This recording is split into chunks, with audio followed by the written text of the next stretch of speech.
एक बार फिर अग्निवीर स्कीम चर्चा में आ गई है और अग्निवीर रैली की चर्चा शायद पूरे देश में चल रही है। और होने वाले 5 बड़े जो बदलाव हैं उसकी न्यूज भी आपने सुन ली होगी।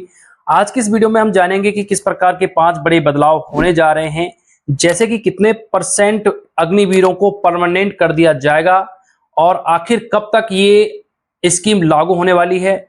दूसरे नंबर पे है, क्या अग्निवीर की छुट्टियां बढ़ाई जाएगी, अगर बढ़ा दी जाएगी तो कितनी छुट्टियां और मिलने वाली अग्निवीर की झोली में। और तीसरा पॉइंट है, जो अग्निवीर को हाई एल्टीट्यूड अलाउंस या रिस्क अलाउंस मिलता है, क्या वो एक परमानेंट सोल्जर के बराबर मिलेगा या नहीं, ये भी एक चर्चा का विषय बना हुआ है।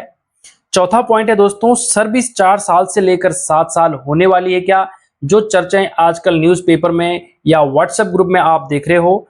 लास्ट और सबसे महत्वपूर्ण जो पॉइंट है वो है आपका जो डिसेबिलिटी अलाउंस एक रेगुलर सोल्जर को मिलता है, क्या उसका फायदा भी अब एक अग्निवीर को मिलने वाला है क्या।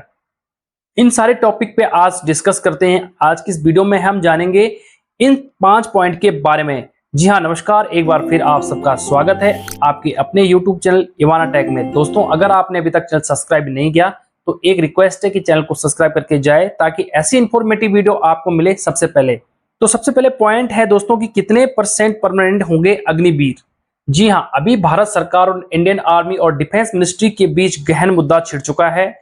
इन चीजों पे लगातार मीटिंग पे मीटिंग हो रही है। क्या अग्निवीर जो अभी अगले साल 2026 में पहला बैच आउट होने वाला है, उसमें से कितने परसेंट अग्निवीरों को परमानेंट कर दिया जाएगा। जैसे कि आप सब जानते हैं, पहले 25% का क्राइटेरिया था, लेकिन दोस्तों सूत्रों की मानो तो ये 50 से 60% इस बैच जो फर्स्ट बैच है परमानेंट कर दिया जाएगा। बाकी जो बचे हुए लोग हैं उनको सिविल के लिए पेंशन आउट कर दिया जाएगा। पेंशन आउट का कहने का मतलब मेरा ये है, वो सर्विस से डिस्चार्ज हो जाएंगे विदाउट पेंशन। लेकिन जो बंदे बाहर जाएंगे उनके लिए भी गवर्नमेंट ने अलग से हर जगह स्टेज वाइज उनको वैकेंसियां दी हैं। जैसे एसबीआई में कोई अच्छी जॉब कर सकता है, 4th क्लास की जो भी जॉब निकलेगी उसमें उनको रिजर्वेशन दिया जाएगा। लेकिन दोस्तों, जो आपके टेक्निकल ट्रेड्स हैं अग्निवीर के, सूत्रों की माने और अखबार न्यूज में आपने पढ़ लिया होगा कि 70 से 90% रिटेंशन करने की बात अभी तक चल रही है। हो सकता है कि ये बहुत जल्द खुशखबरी आपको मिले। दूसरी जो पॉइंट है दोस्तों, और ये बहुत बड़ा मुद्दा हो सकता है, आप लोगों के लिए खुशखबरी भी हो सकती है, कि जो छुट्टियां हैं आपकी अग्निवीर की छुट्टियां सिर्फ 1 महीना यानी कि 30 दिन है, वो बहुत कम है। अकॉर्डिंग टू एक रेगुलर सोल्जर जो 90 दिन छुट्टी काटता है, वहीं अग्निवीर सिर्फ 30 दिन काट पाता है। तो दोस्तों, छुट्टी का जो है आपको 90 दिन तो नहीं मिलने वाले, लेकिन सरकार अभी इस पे गहन चर्चा कर रही है और इंडियन आर्मी की तरफ से भी रिकमेंडेशन गया हुआ है कि जो अग्निवीर है उनकी छुट्टियां 30 दिन से बढ़ाकर 60 दिन कर दी जाए, जिसमें कि आपकी कैजुअल लीव भी शामिल होगी और एनुअल लीव भी शामिल होने वाली है। और साथ ही साथ आपको जैसे परमानेंट सोल्जर को लीव इनकैशमेंट का फायदा मिलता है दोस्तों, तो हो सकता है कि आने वाले दिनों में अग्निवीर भी इस चीज का लाभ उठा सकें। तीसरा जो पॉइंट है दोस्तों, ये बहुत ही मेन पॉइंट है एक नजरिए से, कि जैसे आप हाई एल्टीट्यूड लद्दाख, सिक्किम, अरुणाचल या कहीं जम्मू एंड कश्मीर में पोस्टेड हो अग्निवीर, तो आपका जो ये रेगुलर आर्मी की तरह सेम ड्यूटियां हैं। एक चिट्ठी लिखी गई थी प्रधानमंत्री मोदी को, डिफेंस मिनिस्टर को, किसी अग्निवीर के तरफ से, कि साहब आप ये बताइए कि जैसा रेगुलर आर्मी या रेगुलर पर्सन फौजी ड्यूटी दे रहा, सेम हम भी दे रहे हैं। दुश्मन की गोली ये बोल के नहीं आएगी कि मैं अग्निवीर को नहीं लगूंगी, परमानेंट सोल्जर को लगूंगी। या जो वहां पे बढ़ने वाली ठंड है, मेडिकल हेल्थ इश्यूज होते हैं, वो सबके लिए बराबर है। तो अलाउंसेस में भी और जो डिसेबिलिटी हो जाती है वहां पे, उस अलाउंस में मतभेद क्यों है, हमारे साथ इतना भेदभाव क्यों है।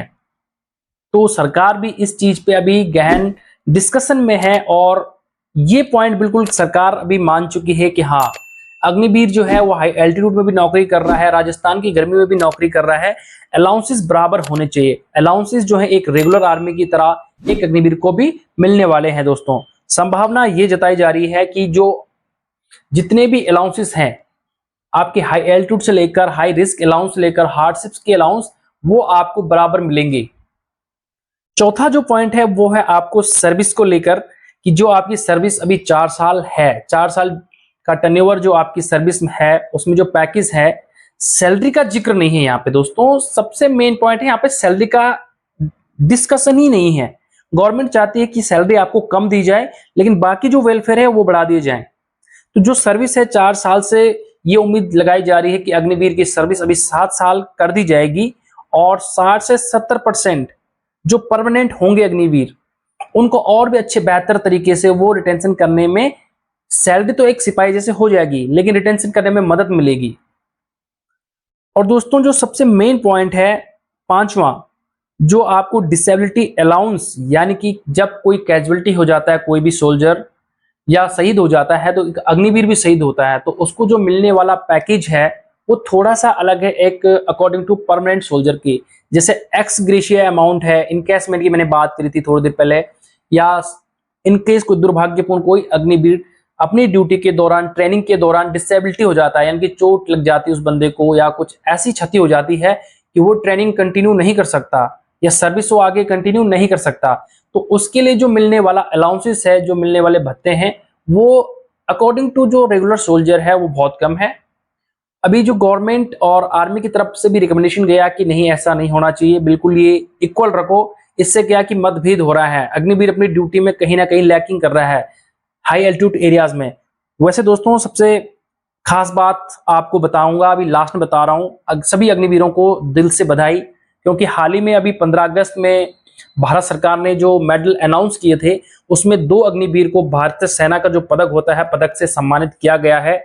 ये पदक उनको ऑपरेशन सिंदूर में जो उन्होंने शौर्य और वीरता दिखाई है उसके लिए पुरस्कारित किया गया है, जो कि बहुत ही अपने आप में गौरव की बात होती है। इतने शॉर्ट टाइम पीरियड में इतना बड़ा अचीवमेंट लेना एक अग्निवीर के लिए बहुत बड़ी बात है, और गवर्नमेंट इस चीज पे सोचने पे मजबूर हो चुकी है कि अब डेफिनेटली अग्निवीर जो स्कीम है उसमें कुछ ना कुछ, ये जो 5 बड़े बदलाव हमने बताए हैं ये तो चर्चा में है ही, साथ ही साथ कुछ ऐसे भी हिडन बदलाव हो सकते हैं जो अभी तक न्यूज में या सूत्रों से बाहर नहीं निकले हैं। हो सकता है बहुत बड़े बदलाव आने वाले दिनों में आपको देखने को मिलेंगे। और जो अग्निवीर इस वीडियो को देख रहा है, आपके खुशखबरी तो है ही, साथ ही जो देश का युवा इस वीडियोस को देख रहा है, आइए, मोस्ट वेलकम है आपका इंडियन आर्मी में। इंडियन आर्मी, भारत की सरकार, डिफेंस मिनिस्ट्री आपके बारे में बहुत कुछ सोच रही है। जो प्रोपगंडा फैलाया जाता है सिविल में, ऐसा कुछ नहीं है। अग्निवीर स्कीम धीरे धीरे रिवाइज हो रही है और होनी भी चाहिए, क्योंकि एक्चुअली में जो हमारा देश, हमारे जो देश की फर्स्ट शील्ड है वो इंडियन आर्मी ही है, चाहे वो अग्निवीर हो या परमानेंट सोल्जर हो, उनसे ही देश चलता है। तो दोस्तों आइए, आप अपनी तैयारी कीजिए और इंडियन आर्मी में ज्वाइन करिए, एक गर्व की बात होता है। तो वीडियो आई होप आपको अच्छी लगी होगी। मिलते हैं नेक्स्ट वीडियो में, तब तक के लिए बाय बाय, जय हिंद।